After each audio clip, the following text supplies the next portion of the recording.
আজকে ভিডিওতে রায়মাটি প্রশ্নবিদ্যা 2025 সালের সপ্তম শ্রেণীর ভূগোল বিষয়ে দ্বিতীয় পরীক্ষায় মূল্যায়নে যে 5 নম্বর প্রশ্নপত্র রয়েছে অর্থাৎ বর্ধমান রাজ কলেজিয়েট স্কুল অ্যান্ড ময়না বিবেকানন্দ কন্যা বিদ্যাপীঠ এই বিদ্যালয়গুলির সমস্ত প্রশ্নের উত্তরগুলি করব। তার আগে তোমরা কেউ যদি আমার চ্যানেলে নতুন হয়ে থাকো তাহলে চ্যানেলটি অবশ্যই সাবস্ক্রাইব করে নেবে। প্রথমে এক আছে সঠিক উত্তরটি নির্বাচন করে লেখো। এক আছে শিলাস্তরে ভাঁজ পড়ে যে পর্বত গঠিত হয় তার নাম, এটা হবে ভঙ্গিল পর্বত।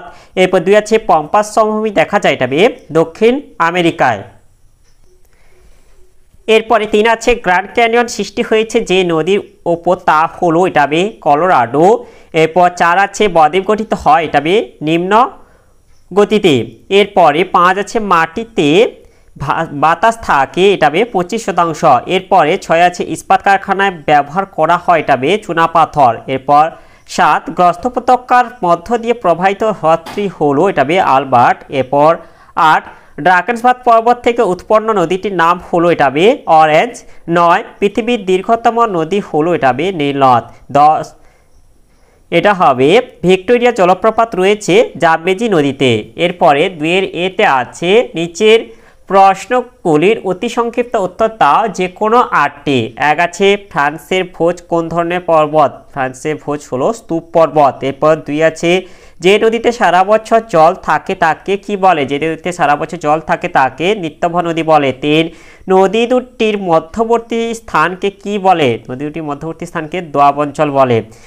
4 আগ্রা শহরটি কোন দুটি নদীর দোয়াব অঞ্চলে অবস্থিত, আগ্রা শহরটি এটা হবে গঙ্গা ও যমুনা নদী দুটির দোয়াব অঞ্চলে অবস্থিত। এরপরে 5 আছে তাজমহল কোন শিলা দিয়ে তৈরি, তাজমহল হচ্ছে মার্বেল শিলা দিয়ে তৈরি। 6 আটলাস পর্বতমালা সর্বোচ্চ শৃঙ্গের নাম কি, আটলাস পর্বতমালা সর্বোচ্চ শৃঙ্গের নাম হলো মাউন্ট তৌবকল। 7 সাহারা শুকনো নদী খাতগুলির নাম কি, সাহারা শুকনো নদী খাতগুলির নাম হলো ওয়াদি। 8 সাহারা মরুভূমির পূর্বে অবস্থিত সাগরটির নাম কি, সাহারা মরুভূমির পূর্বে অবস্থিত সাগরটির নাম হলো লোহিত সাগর। 9 ব্লু নীলের উৎপত্তি হয়েছে কোন হ্রদ থেকে, ব্লু নীলের উৎপত্তি হয়েছে টানা হ্রদ থেকে। এরপরে বিটা আছে শূন্যস্থান পূরণ করো যে কোনো দুটি। 1 আছে পশ্চিমবঙ্গে এটা হবে সুন্দরবন অঞ্চলে নদীতে প্রচুর খাড়ি দেখা যায়। 2 নদী দ্বারা সৃষ্ট প্রায় ত্রিভুজের মতো দেখতে ভূমিরূপটি হলো, এটা হবে বদ্বীপ। এরপরে 3 এটা হবে বেলে হবে মাটির দানাগুলোর মধ্যে ফাঁক বেশি। এরপরে 3 আগে আছে নিচের প্রশ্নগুলির সংক্ষিপ্ত উত্তর দাও যে কোনো 4টি। 1 আছে ভঙ্গল পর্বত ও স্তূপ পর্বতের দুটি পার্থক্য লেখো, এর উত্তরটি হলো বিষয় 1 সংজ্ঞা শিলায় ভাঁজ পড়ে যে পর্বতের সৃষ্টি হয় তাকে ভঙ্গল পর্বত বলে।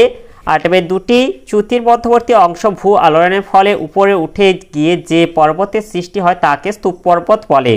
2 বিস্তার ভঙ্গল পর্বতগুলি বহুদূর বিস্তৃত হয় আর এগুলি বহুদূর বিস্তার লাভ করে না, তোমরা 2টা পয়েন্ট বলে দেবে।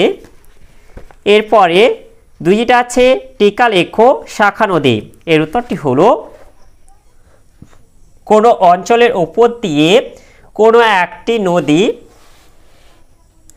প্রবাহিত হওয়ার সময় যখন নদীটি মোহনার সন্নিকটে এসে পৌঁছায় তখন আর একটি মাত্র নদী খাত দিয়ে সমস্ত জল নিকাশিত হতে পারে না, তখন বিভিন্ন শাখায় বিভক্ত হয়ে সমুদ্রে গিয়ে পড়ে। এইসব শাখাগুলোকে বলা হয় মূল নদীর শাখা নদী। উদাহরণ ভাগীরথী হুগলি নদী হলো গঙ্গার শাখা নদী। এরপরে 3 দাগে আছে পৃথিবীর বৃহত্তম নদী আমাজনে কোনো বদ্বীপ না থাকার 3টি কারণ লেখো, এর উত্তরটি হলো এই যে পৃথিবীর বৃহত্তম ও দ্বিতীয় দীর্ঘতম নদী আমাজনের মোহনায় বদ্বীপ গড়ে ওঠেনি। কারণ 1 হচ্ছে আমাজন নদীর মোহনা সমুদ্রের গভীরতা অনেক বেশি, 2 মোহনায় প্রবল সমুদ্র স্রোত বর্তমান এবং 3 হচ্ছে আমাজন নদী প্রবল বেগে প্রচুর জলরাশি নিয়ে সমুদ্রে পতিত হয়, তাই মোহনার বদ্বীপ গঠনের জন্য পলি সঞ্চিত হতে পারে না। এরপরে 4 আছে টিকা লেখো বদ্বীপ, এর উত্তরটি হলো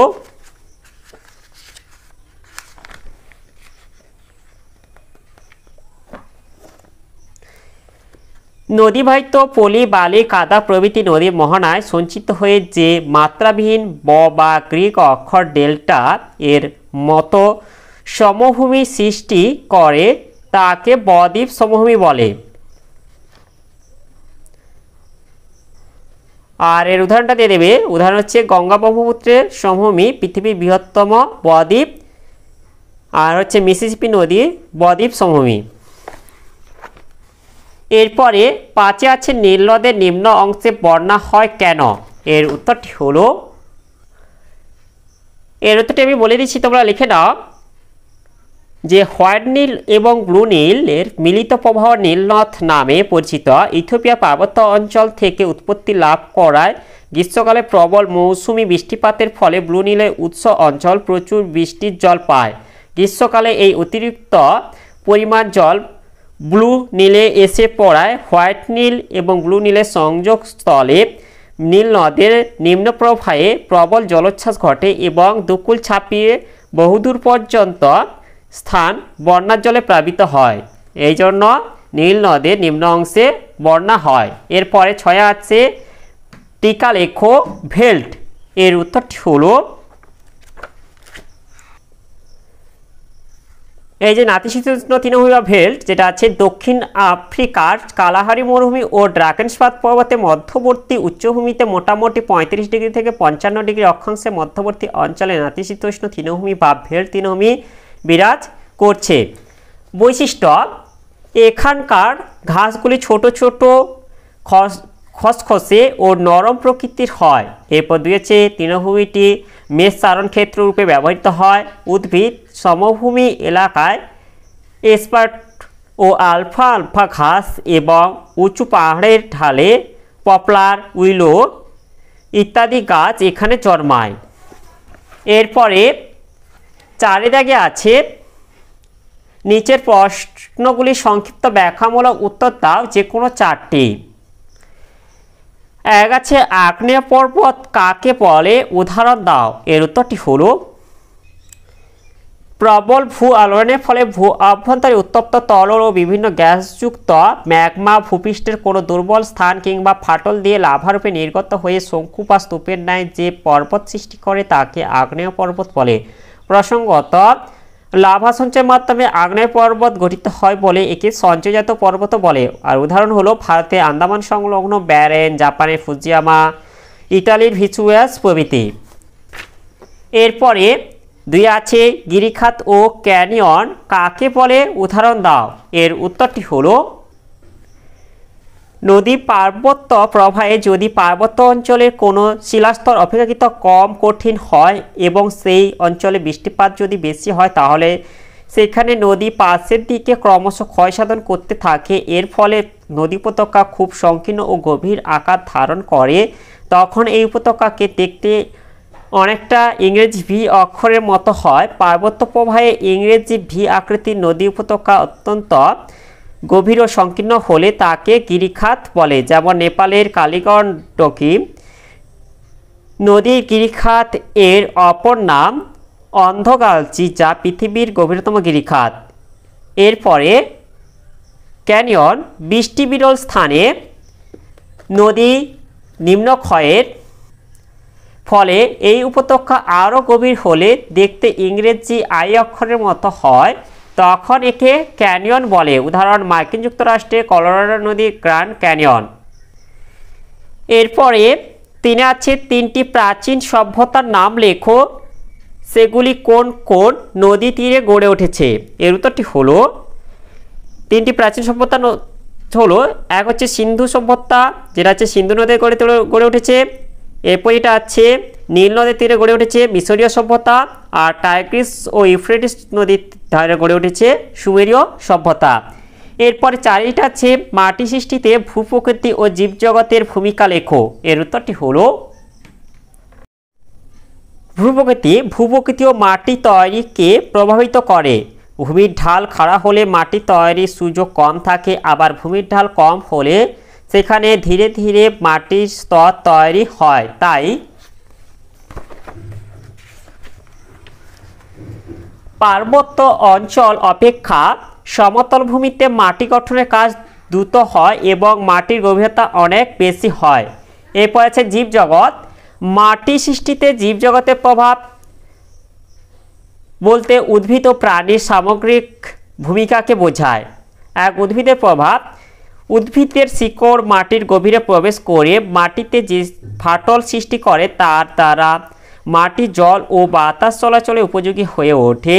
উদ্ভিদের মূল, কাণ্ড, পাতা, ফুল, ফল মাটিতে বিশ্লেষিত হয়ে জৈব হিউমাস স্তর গঠন করে। এরপর আছে প্রাণীদের প্রভাব, মাটিতে বসবাসকারী পিঁপড়ে, কেঁচো, ইঁদুর প্রভৃতি মাটিতে গর্ত করে মাটির বিভিন্ন স্তরের মধ্যে মিশ্রণ ঘটায়। বিভিন্ন প্রাণী দেহ পচে গিয়েও হিউমাস সৃষ্টি করে। এছাড়াও মানুষ ঘরবাড়ি, রাস্তাঘাট নির্মাণের সময় পরোক্ষভাবে মাটির গঠনকে নিয়ন্ত্রণ করে। এরপরে এটা আছে 5, পূর্ব আফ্রিকায় গ্রস্ত উপত্যকার সৃষ্টি হয়েছে কেন? এর উত্তরটি হলো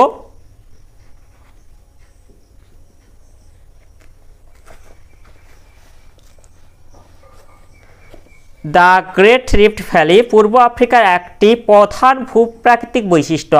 এই সংকীর্ণ খাড়া উপত্যকাটি উত্তর থেকে দক্ষিণে প্রায় 6400 কিমি দীর্ঘ। আফ্রিকার প্রায় দক্ষিণ প্রান্তে মোজাম্বিক থেকে শুরু করে মালাউই, তানজানিয়া, কেনিয়া, ইথিওপিয়া প্রভৃতি দেশের ওপর দিয়ে গিয়ে উত্তর আফ্রিকার লোহিত সাগরের মধ্য দিয়ে টাকাবা উপসাগর, মরুসাগর এবং গ্যালিলীয় সাগর অতিক্রম করে সিরিয়ার জর্ডন নদী উপত্যকায় এসে রিফট ভ্যালিটি শেষ হয়েছে। দীর্ঘকাল আগে এই অঞ্চলে পাত সঞ্চালনজনিত ভূ আলোড়নের ফলে ভূপৃষ্ঠে ফাটল বা চ্যুতি সৃষ্টি হয়। এই চ্যুতির মাঝের অংশটি বসে গিয়ে এই গ্রস্ত উপত্যকাটি সৃষ্টি করেছে।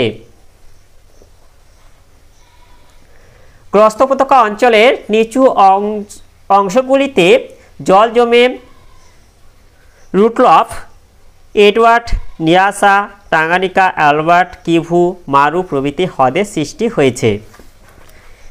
এরপরে 6 আছে মিশরকে নীল নদের দান বলা হয় কেন? এর উত্তরটি হলো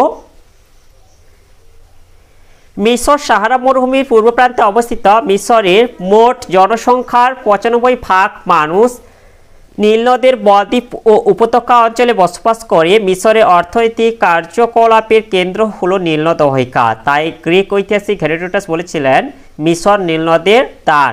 এর কারণগুলি হলো: 1, উর্বর প্লাবনভূমি সৃষ্টি। সমগ্র মিশরে বৃষ্টিপাত খুব কম হয়, তবে গ্রীষ্মকালে আবিসিনিয়া পার্বত্য অঞ্চলে বৃষ্টিপাত এবং বরফ গলা জল নীলনদের মধ্য দিয়ে প্রবাহিত হয়। ফলে মিশরের সমগ্র বদ্বীপ অংশ ও নীলনদে উভয় তীরে প্রায় 15 কিমি প্রশস্ত অঞ্চলে বন্যা সৃষ্টি হয়। এভাবে প্রতি বছর নতুন পলি পড়ে জমির উর্বরতা বৃদ্ধি পায়। এই উর্বর ভূভাগে কৃষি পক্ষে আদর্শ। এরপরে আছে কৃষিকাজে সহায়ক। নীলনদের বিভিন্ন স্থানে বাঁধ দিয়ে জলাধার নির্মাণ করা হয়েছে এবং এসব জলাধার থেকে জলসেচ করে প্রচুর পরিমাণে গম, যব, দীর্ঘ আঁশযুক্ত তুলো, আখ, তামাক, চীনাবাদাম, ধান প্রভৃতি কৃষিজ ফসল উৎপাদন করা হয়। এরপর 3 আছে পরিবহন সহায়ক। নাব্যতার জন্য নীলনদ পরিবহনে বিশেষ সহায়ক হয়েছে। নীলনদের মোহনা থেকে প্রায় 1500 কিমি জলপথে সারা বছর নৌ চলাচল করে। এছাড়া নদী অববাহিকার সড়কপথ ও রেলপথের বিকাশ ঘটেছে। এরপর আছে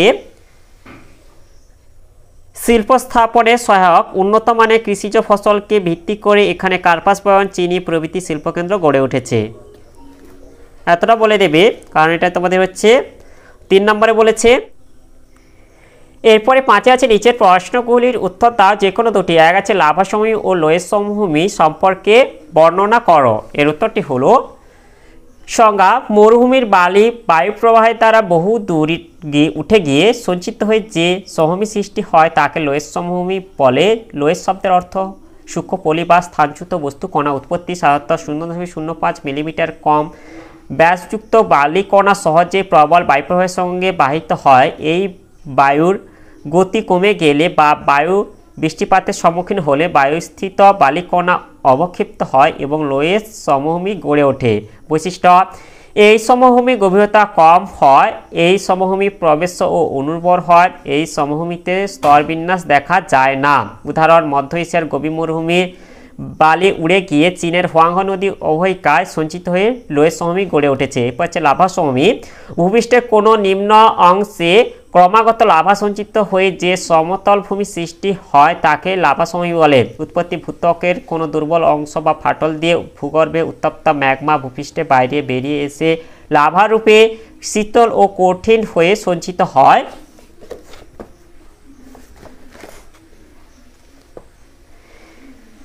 এভাবে ক্রমাগত লাভা সঞ্চয়ের ফলে লাভা সমভূমি গড়ে ওঠে।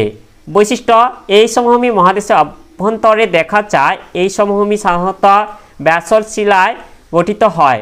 এই সমভূমির মাটি কালো রঙের ও উর্বর হয়। উদাহরণ: ভারতের দাক্ষিণাত্যের মালভূমি, উত্তরে মালব সমভূমি, আইসল্যান্ডের সমভূমি প্রভৃতি। এরপরে আছে দুয়ে, নদীর নিম্ন প্রবাহে গঠিত ভূমিরূপগুলি আলোচনা করো। এর উত্তরটি হলো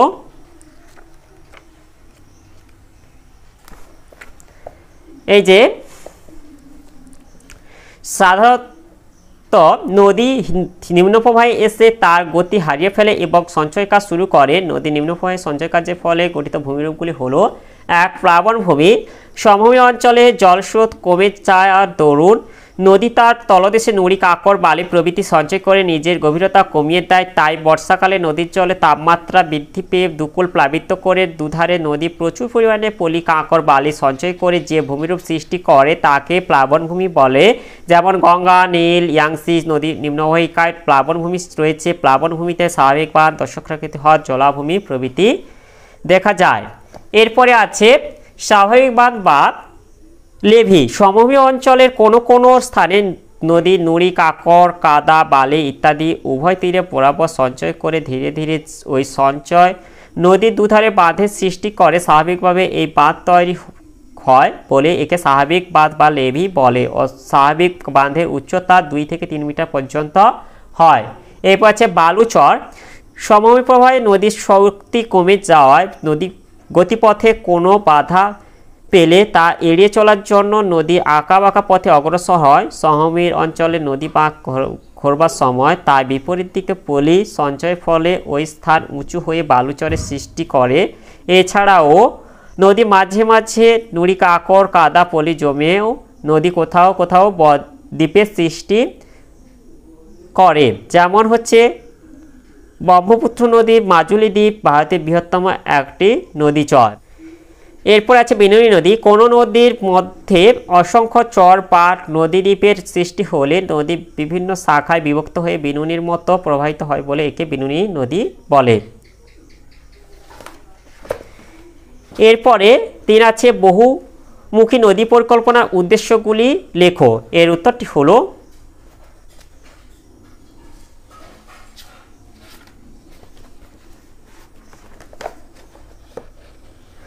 বহুমুখী নদী পরিকল্পনার মাধ্যমে একাধিক উদ্দেশ্য সাধিত হয়। যেমন 1, জলসেচ। জলধার থেকে খাল খনন করে সারা বছর কৃষিক্ষেত্রে জলসেচ করা হয়। 2, জলবিদ্যুৎ উৎপাদন। জলধার থেকে কৃত্রিম প্রপাতের মাধ্যমে টারবাইন ঘুরিয়ে জলবিদ্যুৎ উৎপাদন করা হয়। 3, বন্যা নিয়ন্ত্রণ। বর্ষায় অতিরিক্ত জল জলধারে সঞ্চয় করে রাখার ফলে পার্শ্ববর্তী অঞ্চলগুলিতে বন্যা নিয়ন্ত্রণ করা সম্ভব হয়। 4, পরিবহন ব্যবস্থা। নদী ও খালে সারা বছর জল থাকার জলপথ পরিবহন এবং বাঁধগুলি সেতুর মতো কাজ করে বলে স্থলপথ পরিবহন ব্যবস্থার সুবিধা পাওয়া যায়। এরপর আছে পর্যটন কেন্দ্র। জলাধার ও বাঁধগুলি পর্যটকদের আকর্ষণ করা, এখানে পর্যটন গড়ে ওঠে। এছাড়া মাছ চাষ, পানীয় জল সরবরাহ, ভূমিক্ষয় রোধ ইত্যাদি উদ্দেশ্যে বহুমুখী নদী পরিকল্পনার সাহায্যে সাধিত হয়। এরপরে আছে 4, বিশ্ব উষ্ণায়ন। সাহারা মরুভূমি ছাড়াও পৃথিবীর অন্য অঞ্চলে কি কি পরিবর্তন নিয়ে আসতে পারে তা লেখো। এর উত্তরটি হলো পৃথিবী সামগ্রিক জলবায়ু পরিবর্তন বা বিশ্ব উষ্ণায়ন শুধুমাত্র সাহারা মরুভূমিতে নয়, সমগ্র পৃথিবীর বিভিন্ন প্রান্তে কিছু কিছু পরিবর্তন আনছে। সেগুলি হলো আমাজন অববাহিকায় বৃষ্টিপাতের পরিমাণ বৃদ্ধি পাওয়ায় সেলভাস অরণ্যভূমি আরও ঘন, উদ্ভিদের উচ্চতা বৃদ্ধি ও লতাপাতায় পরিপূর্ণ হচ্ছে। এরপর হচ্ছে ইউএস ডিপার্টমেন্ট অফ এগ্রিকালচার তাদের নেচার পত্রিকায় জানাচ্ছে যে বিশ্ব উষ্ণায়নের ফলে পেইরি তৃণভূমি 3-এর উচ্চতা বাড়ছে। তিনও আরও ঘন ও সবুজতর বলে মনে হচ্ছে। এরপর হচ্ছে ইউরোপে আল্পস পার্বত্য অঞ্চলে শীতলতা ও তীব্র ঠান্ডা বাতাসের প্রকোপে সেখানকার বনভূমি উদ্ভিদের স্বাভাবিক বৃদ্ধি ব্যাহত হচ্ছে। শুষ্ক প্রায় নামিবিয়া ও কালাহারি মরুভূমির কৃষকরা দেখেছেন যে গত দশকে বৃষ্টিপাতের পরিমাণ বৃদ্ধি পাওয়ায় প্রচুর পরিমাণে লম্বা লম্বা ঘাস জন্মেছে ও অসংখ্য বিভিন্ন প্রজাতির তৃণভোজী প্রাণীর সমাগম হয়েছে। এরপর আছে পৃথিবীর অন্যান্য শুষ্ক ও রুক্ষ মরুভূমিতে তৃণসহ বিভিন্ন সবুজ উদ্ভিদ জন্মাচ্ছে। ভবিষ্যতে এই উর্বর শস্য শ্যামলা হতে পারে। বিশ্ব উষ্ণায়নের ফলে হিমমণ্ডল ও উচ্চ পার্বত্য উপত্যকার বরফের গলন বৃদ্ধি পেয়েছে। সমুদ্রের জলস্তরে উচ্চতা বৃদ্ধি পাচ্ছে, ফলে সমুদ্র সংলগ্ন নিচু ভূমি জলমগ্ন হওয়ার সম্ভাবনা দেখা দিয়েছে। তাহলে আজকের ভিডিওতে আমরা সপ্তম শ্রেণী ভূগোল বিষয়ে যে 5 নম্বর প্রশ্নপত্রটি ছিল তার সমাধান করলাম। আর তোমরা কেউ যদি আমার চ্যানেলটা এখনও সাবস্ক্রাইব করে রাখোনি তাহলে চ্যানেলটা অবশ্যই সাবস্ক্রাইব করে দেবে এবং ভিডিওটি ভালো লাগলে ভিডিওটিকে অবশ্যই লাইক, কমেন্ট ও শেয়ার করে দেবে।